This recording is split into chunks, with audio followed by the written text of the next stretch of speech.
Hello,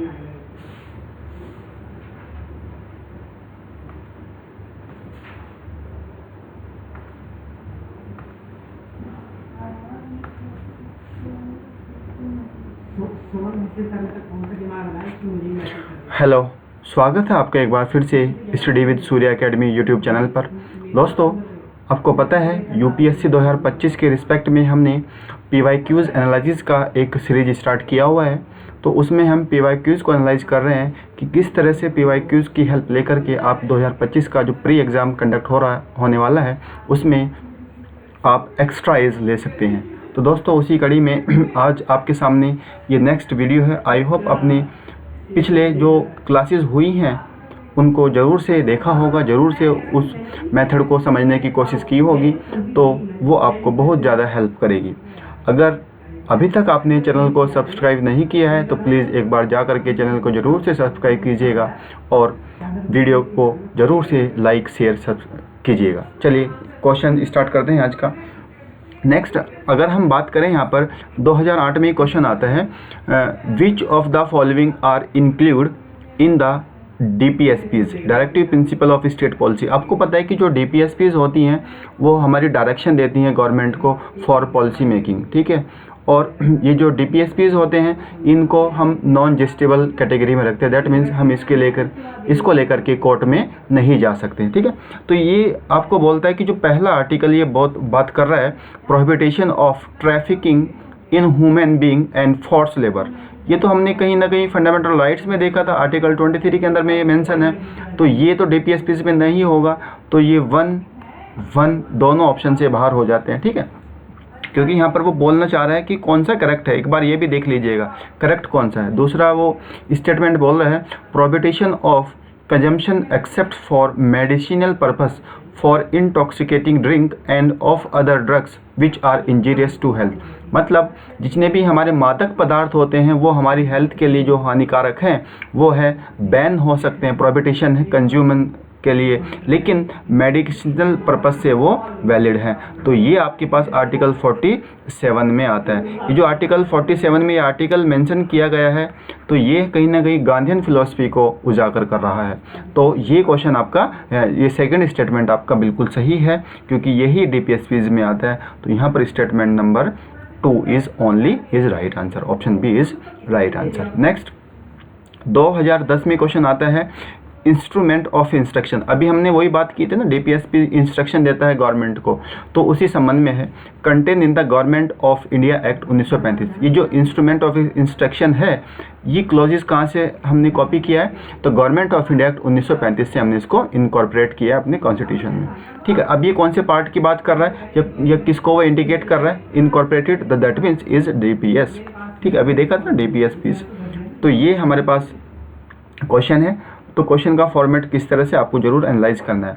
next question आपके पास आता है 47 या दैट मीन्स 2011 में क्वेश्चन है, under the constitution of India which one of following is not, ध्यान से सुनिएगा, not a fundamental duty.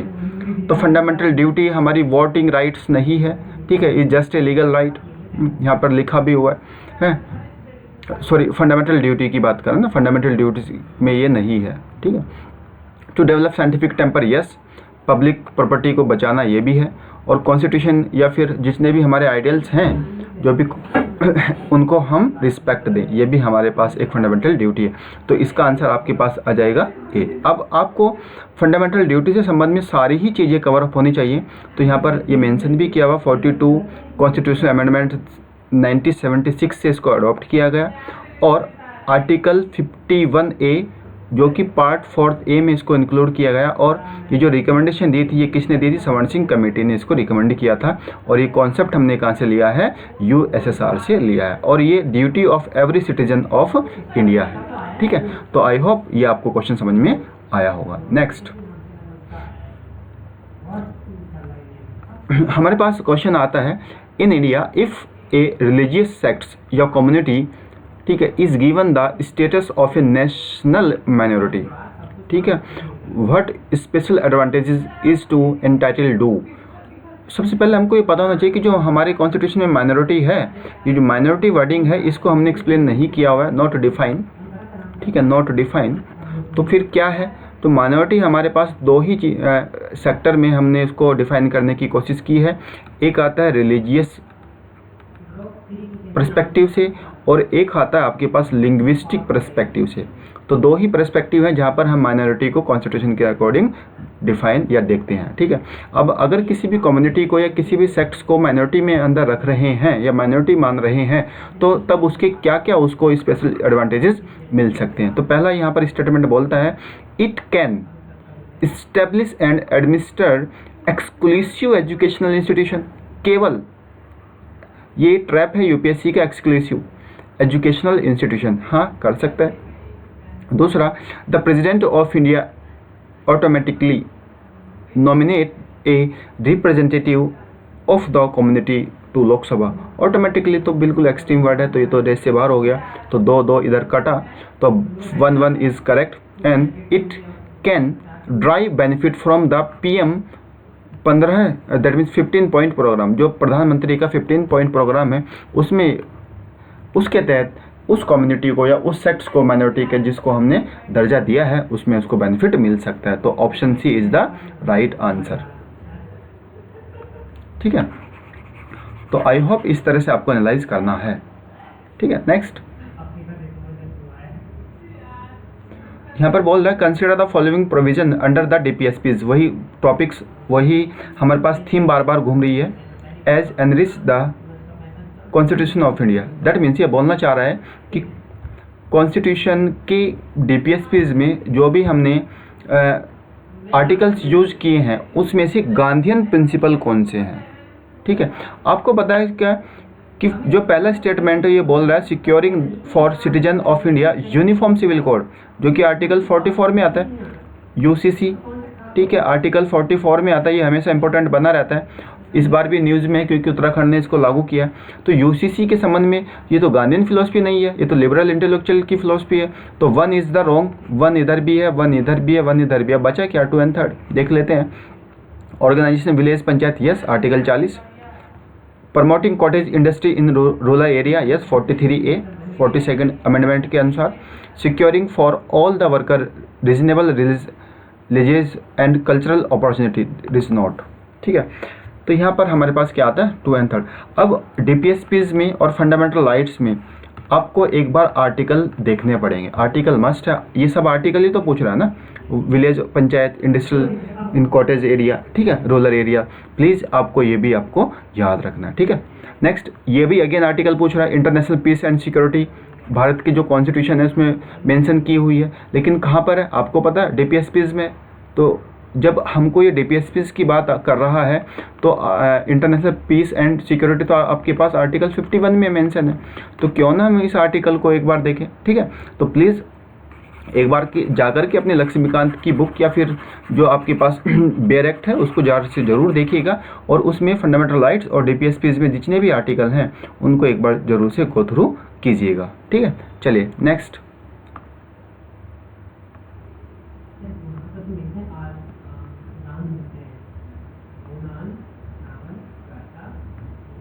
Just wait, ठीक, नेक्स्ट क्वेश्चन, ठीक है। विच one of the following statement is correct. यहाँ पर करेक्ट की बात कर रहे हैं। राइट्स आर क्लेम, यस, ये तो ठीक है, of the state against the citizen, ठीक है। मतलब नागरिक के खिलाफ राज्य का क्लेम होगा। कितना एक्सट्रीम वर्ड यूज कर रहा है, इट इज़ रॉन्ग ना, क्योंकि जो हमारा फंडामेंटल राइट्स है, ठीक है, ये पॉजिटिव है फॉर पीपल,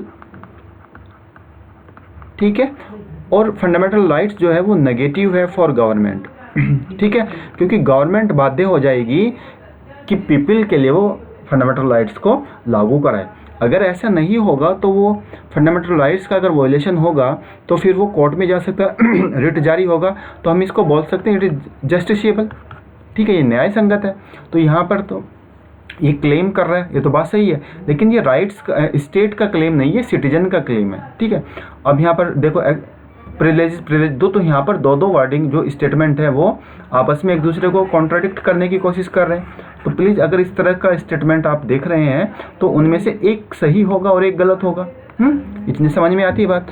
तो यहाँ पर सी बात कर रहा है राइट्स आर क्लेम, क्योंकि यहाँ पर ए देख रहा था rights or claim of state, यहाँ पर बात कर रहा है rights or claim of the citizen, yes against the state. यही तो हम बात कर रहे थे ना कि राज्य के विरुद्ध हमको ये अधिकार है कि वो हम राइट्स को लागू करें। तो answer is C, answer is C. B और D, A and C both statement have the correlate to each other, एक पॉजिटिव के रिस्पेक्ट में और एक नेगेटिव के रिस्पेक्ट में है, ठीक है।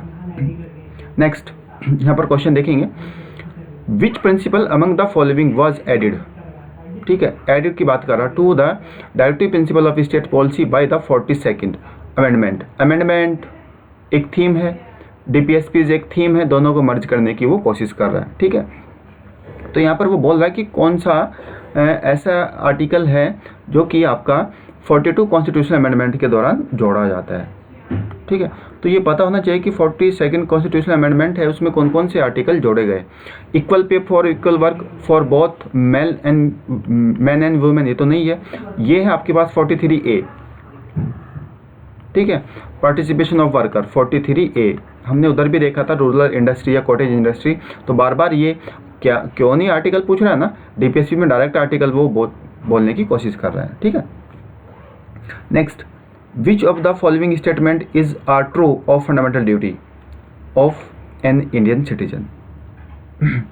फंडामेंटल ड्यूटी के रिस्पेक्ट में वो ट्रू बोल रहा है। A, legislative process has been provided to enforce this duty, they are correlated to legal duties. यहाँ पर ध्यान दीजिएगा, लीगल ड्यूटी का मतलब ये बात कर रहा है कि क्या ये जस्टिसिएबल है। फिर दूसरा ये बहुत बात कर रहा है क्या हम इसको संसद या फिर विधायिका के माध्यम से लागू करा सकते हैं, जो कि आपको पता है फंडामेंटल ड्यूटी जो है वो नॉन जस्टिसिएबल है, ये लागू नहीं कराई जा सकती है। तो ये है क्या, ये कुछ नहीं है, केवल और केवल सिविक मैनर है। हमारी जो नैतिक ड्यूटी है उसको ये रिप्रेजेंट करता है कि हाँ, अगर कॉन्स्टिट्यूशन ने हमको फंडामेंटल राइट्स डीपीएसपीस दिए हैं तो हमारी भी ये जिम्मेदारी बनती है कि हम भी देश के लिए कुछ करें। तो ये हर एक नागरिक का कर्तव्य है, ठीक है। तो इस क्वेश्चन को आप ऐसे टैकल करेंगे। नेक्स्ट 2017 में अगेन क्वेश्चन आता है राइट्स अगेंस्ट एक्सप्लॉयटेशन। आपको ये फाइंड आउट करना है कि कौन कौन सा राइट्स है जो कि शोषण के विरुद्ध अधिकार देता है। तो यहाँ पर आपको अब क्या आर्टिकल नहीं मस्ट हो, आर्टिकल मस्ट है ना, 23 एंड 24 ही हमारे पास शोषण के विरुद्ध जाता है। तो अबॉलिश ऑफ अनटचेबिलिटी तो आपके पास 17 में, तो ये तो रेस से बाहर हो गया। तो दो देखेंगे कहाँ पर है, इधर भी 2 है, इधर भी 2 है और इधर भी 2 है। तो आंसर आपके पास डायरेक्ट लिंक करके आता है 1 and 4, ठीक है।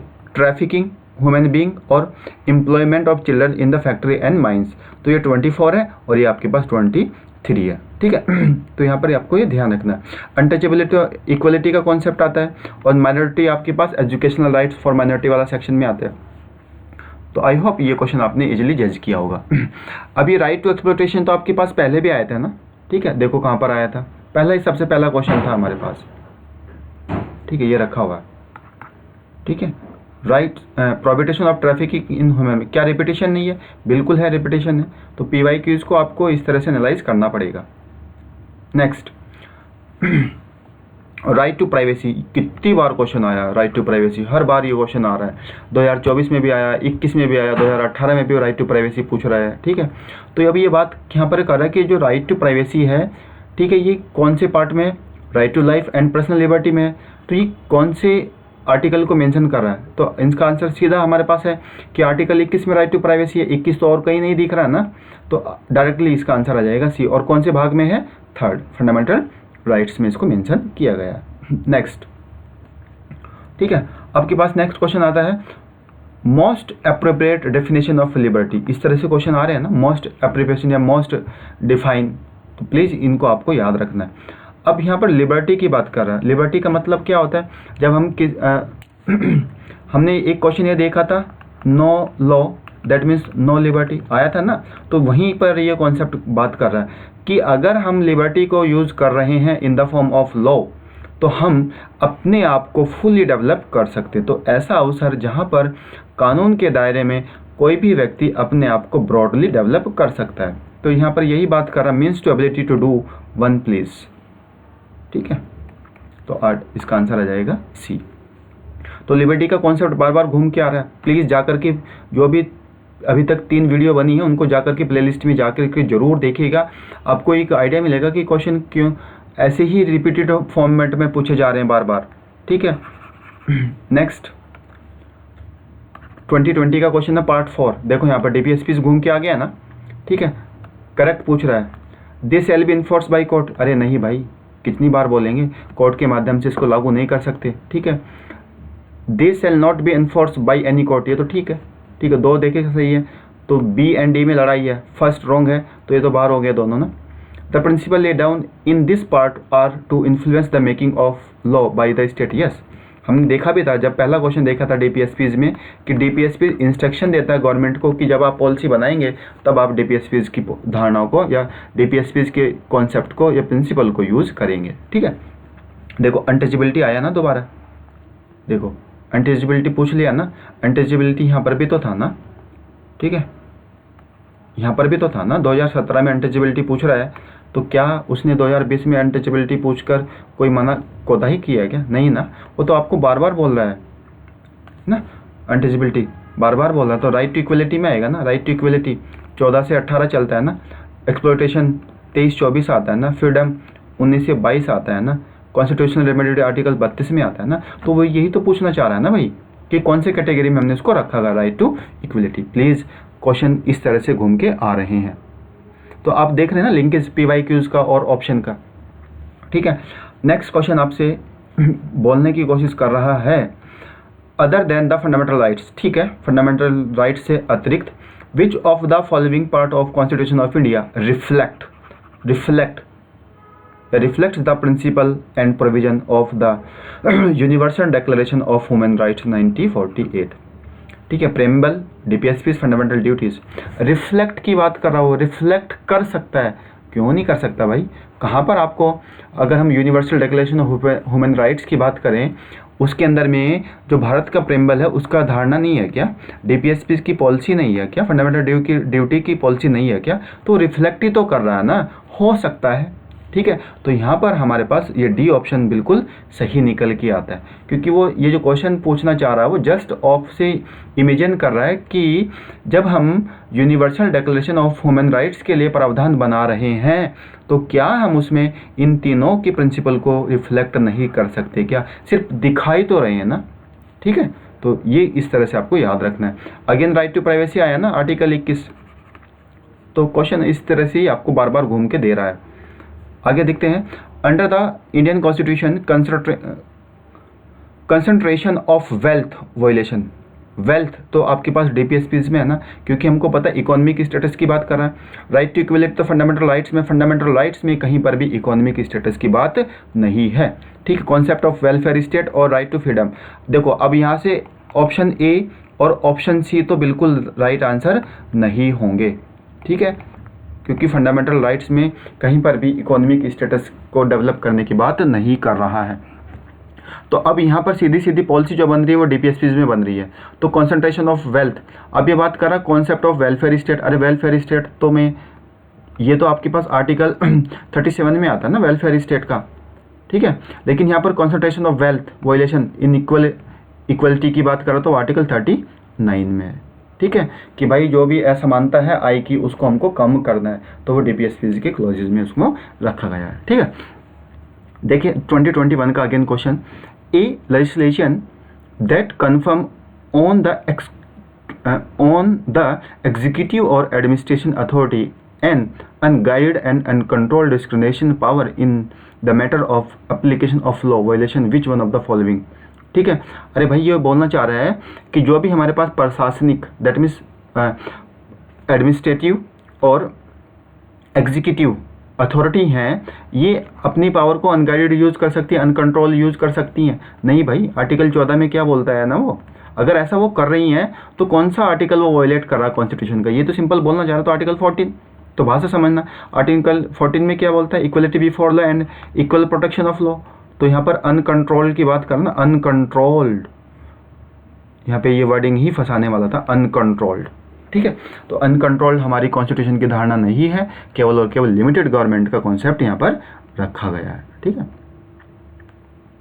तो आई होप आपने ये जो क्वेश्चन थे कौन से फंडामेंटल राइट्स प्लस DPSPs के, हमने 2008 से लेकर के 2024 तक के इन क्वेश्चन को एनालाइज किया है। तो क्या आपको नहीं लग रहा कि बार बार रिपीटेशन हो रहा है?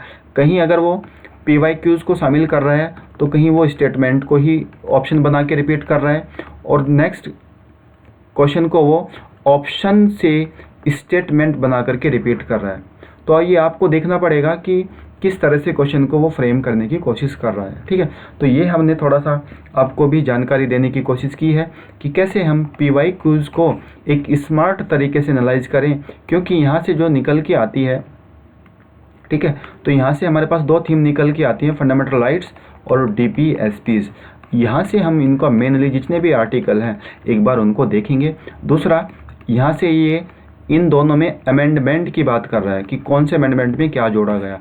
तो ये अमेंडमेंट और आर्टिकल दोनों थीम को उसने मर्ज करने की कोशिश की है, फिर PYQs वो फ्रेम हुए हैं। तो आई होप आपको कुछ हेल्प मिली है, आपको समझ में आया होगा कि किस तरह से PYQs को इजीली एनालाइज करना है। ठीक है, वीडियो अच्छी लगी है तो ज़रूर से लाइक कीजिएगा, शेयर भी कीजिएगा अपने दोस्तों में ताकि उनको भी हेल्प हो।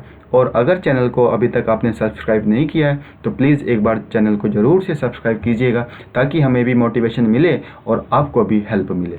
धन्यवाद। Thank you for watching this video. खुश रहिएगा, मस्त रहिएगा, आबाद रहिएगा। धन्यवाद।